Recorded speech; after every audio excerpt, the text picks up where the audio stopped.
గౌరవంగా చాలా విషయాలు మనం చాలా పాజిటివ్గా అంగీకరించే క్రమంలో నేను ఒక దారుణమైన సంఘటన చూస్తున్నా. అసలు వీళ్ళు ఎటువైపు వెళ్తున్నారు, వీళ్ళకు ఎంత బుర్ర పాడైందంటే, ఒక కళాకారుడు అతను బాబాసాహెబ్ మీద పాటలు పాడినప్పుడు చాలా అభినందించిన, ఎంకరేజ్ చేసే ప్రయత్నం చేసిన, మంచి కమ్యూనికేషన్లు ఉన్న చాలా మంచి వ్యక్తి అని అనుకున్నా. ఆ కళాకారుడు ఒక పాట పాడిండు. చెప్పాల్సిన సందర్భం అంటే ఎంత దారుణంగా ఒక సమాజాన్ని తయారు చేస్తున్నారు వీరంటే మీరు ఒకసారి చూడండి. జరిగితే ఊరికే నష్టమేందని అడిగితే మూసుకుంటే చూడవే బీసీ పెద్దన్న వెదడు తక్కువ ఊరుడెక్కువ మాలల తత్వం నువ్వన్నా వద్దే వద్దు వర్గీకరణ జరగనివ్వమని అంటారే జరిగితే ఊరికే నష్టమే. ఎంత విషయం ఉంది వీళ్ళ మనసులో. ఆయన మంచి పాటలు పాడినందుకు ఎంత ఆయనను ప్రేమించడం, ఎంత ఆదరించడం.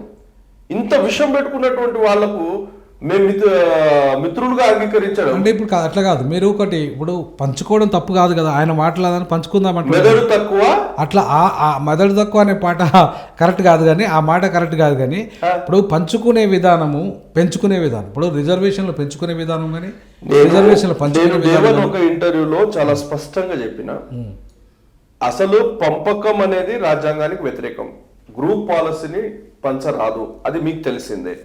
ఇండివిజువల్ పాలసీస్ మనము ఇంప్లిమెంట్ అయ్యే విధంగా రెండు కులాలు కలిసి పోరాటం చేస్తే ఈ సమస్య రాదు. రెండవది, నేనేమన్నానంటే ఇదే విషయంలో ఒకవేళ మీరు అన్నట్టే జరగాలంటే రండి రేవంత్ రెడ్డి గారి దగ్గర వెళ్దాం. మనం ఏం చేద్దామంటే అన్ని కులాల్లో ఉన్నటువంటి వెనుకబాటుతనాన్ని నిరూపించి రోస్టర్ పాయింట్ ఇచ్చేద్దాం. అదే అంటే 59 రోస్టర్ పాయింట్ ఇచ్చుకుందాం. 59 రోస్టర్, ఇప్పుడు 59 రావు, మనం 34 కూడా 5-6 కులాలు ఎలిమినేట్ అయినాయి, కనబడతలేవని తెలిసింది. దాదాపు నాకు తెలిసి తెలంగాణలో 28-27 కులాలు ఉన్నాయి, ఎస్సీ కులాలు. 28-27 కులాలకు ఏం చేద్దామంటే అత్యంత వెనుకబడిన వాళ్ళకు రోస్టర్ పాయింట్ ఇద్దాం. రోస్టర్ పాయింట్ వాళ్ళకు ప్రియారిటీ ప్రాధాన్యత ఇవ్వమందాం. ఈ లొల్లి వచ్చిపోతుంది అంతే. అదే కదా, దీనికి ఎవరన్నా రెడీ ఉన్నాడా? ఎందుకు రావద్దు, ఎందుకు రెడీ? ఇప్పుడు ఇది మంచి పద్ధతే కదా, ఇప్పుడు మీరు చెప్తున్నారు మంచి పద్ధతే కదా. రిజర్వేషన్ పెంపకంలో ఈ రోజు 22% ఉన్నాం ఎస్సీ. అవును, ఓన్లీ ఎస్సీలో పెంచుకుందాము. 22% అంటే 15 నుండి మనం 7% పెరుగుతాయి. అవును, ఈ 7% తమిళనాడు తరహాలో. అవును, తమిళనాడులో కరుణానిధి గారు అసలు ఈ గొడవ లేకుండా చేశాడు, ఇంటెలెక్చువల్ ప్లాన్ చేశాడు. అసలు 30 సంవత్సరాల నుండి కృష్ణమాదిగ లాగా దాన్ని ప్రొలాంగ్ చేసుకుంటూ రాలే. ఆయన ఏం చేశాడు, 3% పెంచేశాడు. అంతే. ఈ 3% కేవలం వెనుకబడిన వాళ్ళకు మాత్రమే. వాళ్లకు ఈ 15% లో కూడా భాగస్వామ్యం ఉంది. నేనేమంటున్నా, ఇంకా 7% పెంచుకుందాం. ఆ 7% వెనుకబడిన వాళ్ళకే ప్రాధాన్యత ఇద్దాం. 7% ప్రాధాన్యత ఇవ్వడంతో పాటు ఈ 15% లో కూడా వాళ్ళకు మనం ప్రాధాన్యత ఇద్దాం. దీంట్లో కూడా అవకాశాలు ఇద్దాం. ఈ గొడవ ఉంటుందా? ఉండదు కదా. దీనికి పరిష్కారాలు అన్ని వైపుల బోలెడ మార్గాలు ఉన్నాయి. కానీ కృష్ణమాదిగా అతడి దుకాణం బంద్ అవుతుందని, నేను అనేది అదే, బిజినెస్ బంద్ అవుతుందని, RSS ఎజెండా మోయలేడని ఆయన ప్రతిసారి వర్గీకరణ అడ్డుకుంటున్నది కృష్ణమాదిగ మాత్రమే. మన కాదు అడ్డుకుంటున్నది కృష్ణమాదే గారు. అయితే మరి మాలల్ని ఎందుకు బదనాం చేస్తున్నాడు? ఇప్పుడు రెచ్చగొట్టాలి కదా, మాలల్ని రెచ్చగొట్టాలా? మీకు చెప్తా, ఈవీ చెన్నై జడ్జిమెంట్ లో వాళ్ళు చాలా కూర్చొని దీని పరిష్కార మార్గాలు ఇచ్చారు. పరిష్కార మార్గాలు ఏంటి, వర్గీకరణనే కాదు, పరిహారం ఏంటి, పరిష్కార మార్గాలు ఏంటి, చాలా క్లారిటీగా వివరణ ఇచ్చారు వాళ్ళు ఈవీ చెన్నై జడ్జిమెంట్ లో. అంటే వాళ్ళు ఏమన్నారంటే వర్గీకరణ విభజన అనేది రాజ్యాంగానికి వ్యతిరేకం కాబట్టి ఇప్పుడు మీరు ఒకవేళ వర్గీకరణ చేసినట్లయితే అసలు 10th క్లాస్ పాస్ కాలేదు ఇంజనీరింగ్ పోస్టులకు అతడు ఎట్లా వస్తాడు? చదువుకున్నాడు వస్తాడు కదా. మరి 10th క్లాస్ పాస్ కానివాడు ఇంజనీరింగ్ పోస్టుకు రావాలంటే ఏం చేయాలా? ఆయన ప్రత్యేక రాయితీలు కల్పించాలా, ప్రత్యేక స్కూళ్లు కల్పించాలా, కోచింగ్ సెంటర్లు కల్పించాలా? కమ్యూనిటీని అభివృద్ధి పరిచే ఆలోచన కృష్ణమాదిగకు ఎక్కడ లేదు. అసలు వర్గీకరణ అనే భూతాన్ని చెప్పి 1000 కోట్లు దోచుకోవడం మాత్రమే ఆయన పని. అదే నేను మొదటి నుండి మొత్తుకుంటుంది అదే కదా. ఇప్పుడు నీకు కమ్యూనిటీ డెవలప్మెంట్ పాలసీని ఒకవేళ కావాలంటే 1000 కోట్లు బడ్జెట్ కేటాయించి ఆ కమ్యూనిటీ కార్పొరేషన్ ద్వారా ముందు వాళ్ళకి ట్రైనప్ ఇచ్చేసి ట్రైనింగ్ వెనకబడ్డది ఎక్కడెక్కడైతే వెనకబడ్డారో ఆ గ్యాప్స్ని ఫిలప్ చేయడానికి ఆ ట్రైనింగ్స్ ఇచ్చుకుంటూ వాళ్ళకి రావాల్సిన వాటాని రప్పించే విధంగా ఎక్కడెక్కడైతే వాళ్ళకి లేవో, ఎక్కడెక్కడైతే ప్రాతినిధ్యం లేదో ఆ ప్రాతినిధ్యం లేని కాడ మన వాళ్ళని పంపించేయాలి. అవును. ఆ రకంగా ఎక్కడైనా జరిగిందా ప్రయత్నం?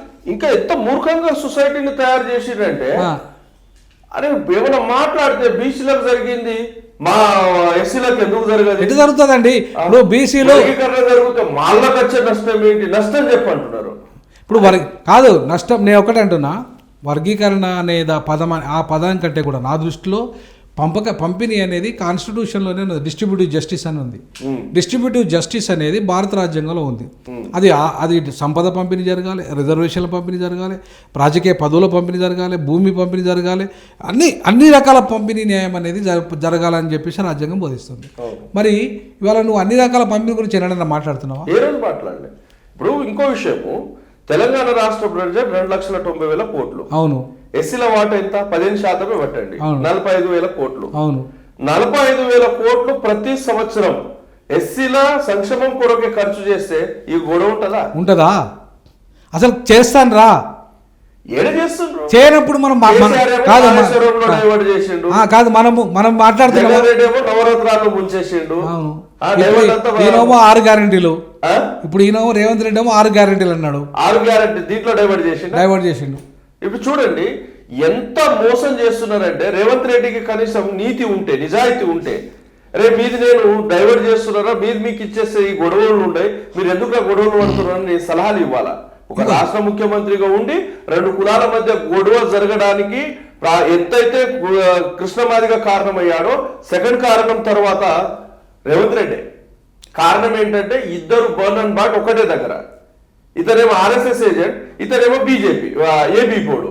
ఇద్దరు ఎజెండా ఒకటే, రేవంత్ రెడ్డి ఎజెండా ఒకటే, కృష్ణమాదిగ ఎజెండా ఒకటే, అక్కడ చంద్రబాబు ఎజెండా ఒకటే. అతను ఆర్ఎస్ఎస్ మాధ్యమం ద్వారా వచ్చినోడే కాబట్టి ఆయన మళ్ళీ అక్కడ కృష్ణమాదిగ, అక్కడ కూడా కృష్ణమాదిగ. శాశ్వత పరిష్కారం ఇచ్చే పనే చేస్తలేరు వీళ్ళు.